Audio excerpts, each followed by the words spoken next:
Hey everybody. The other morning I was planning my daily training session and I thought maybe this would be a good day to attempt another 1-hour trick challenge just like the no-tap vampire one I did a couple weeks ago. The difference is, this time I decided I would try learning a trick that I had been actively avoiding for over a decade because I found the mere thought of it absolutely terrifying. I'm talking about kickbacks.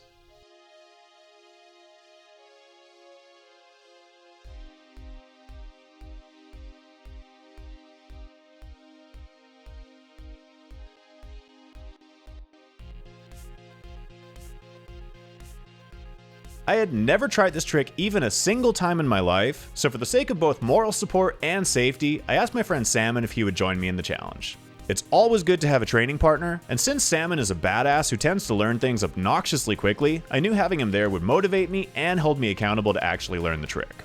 You'll have to stay tuned till the end to see whether or not we succeeded, but either way, I hope you enjoy watching the process. So to be perfectly honest, we were both terrified, and we just kind of wanted to procrastinate a little bit, so we started the hour by trying to come up with some drills on the Supertramp. Salmon thought of planting his foot on the frame pad and doing a gainer, which seemed pretty straightforward, but when I tried it, I just stayed in place, and it made things even scarier. How are you traveling when you do that? I just tried a couple and it just feels like I'm gonna die for sure. Look forward for longer. Okay. After Salmon gave me some tips, we decided to prop a block up to act as a slightly taller surrogate tramp wall.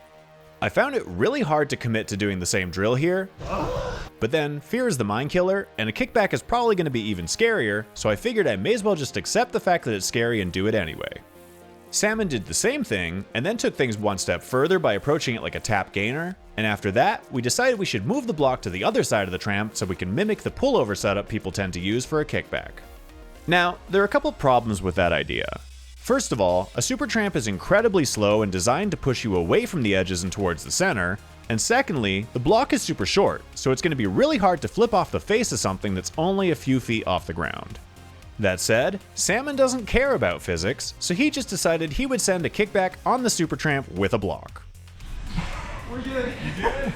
Even though he landed on his face a little bit, it was really reassuring to know he could get the flip past his head despite the aforementioned limitations.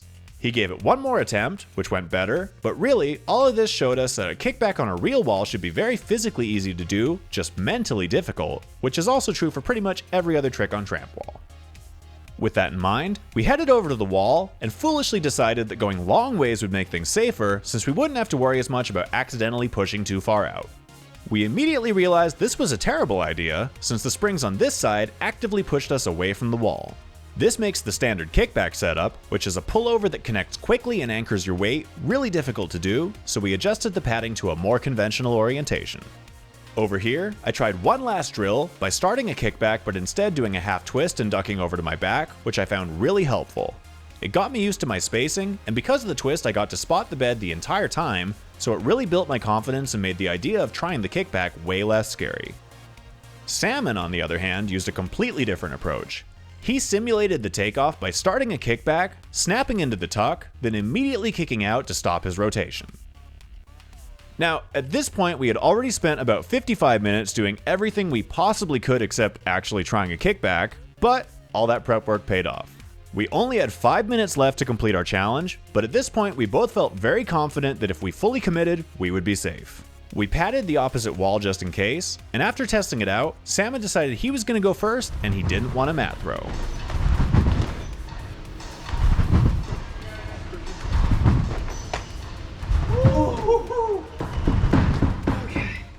As expected, he nailed it on his first try, so now it was my turn. I asked Salmon to throw the mat for me, and I managed to scrape it around, which felt great, but my tuck was very open and my flip was slow, so I immediately tried again, and this time focused on setting and snapping into a tight tuck.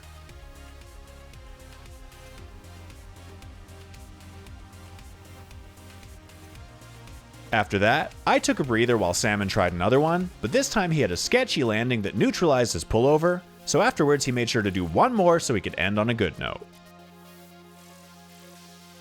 We only had 1 minute left and I wanted to do mine for real, so I asked Salmon to stand by and only throw the mat if it looked like I was gonna die, which fortunately it did not, so here's my first proper kickback. Woo! Hell yeah, that was clean. Yay.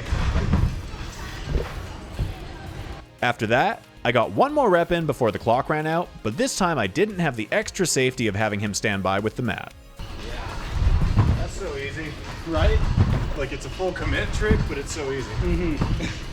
Okay. Sick. Now that the 1 hour challenge was over, I removed the mats from the wall and cooled down completely, but after half an hour I went back to the wall and did one more kickback just to get the confidence boost of knowing I could do this trick even when I'm not warmed up. So yeah, even though it was pretty much down to the last minute, Salmon and I both got our kickbacks in just 1 hour. I really want to thank him for going through this process with me. I've been avoiding this trick for so many years and it felt really satisfying to finally do it, but I genuinely don't think I would have even tried it if he hadn't been there. If you want to see more of Salmon's tricks, I've left links to his social media in the description below. And on that note, I'm going to wrap things up. So I hope you enjoyed watching this, and until next time, good luck, happy training, bye.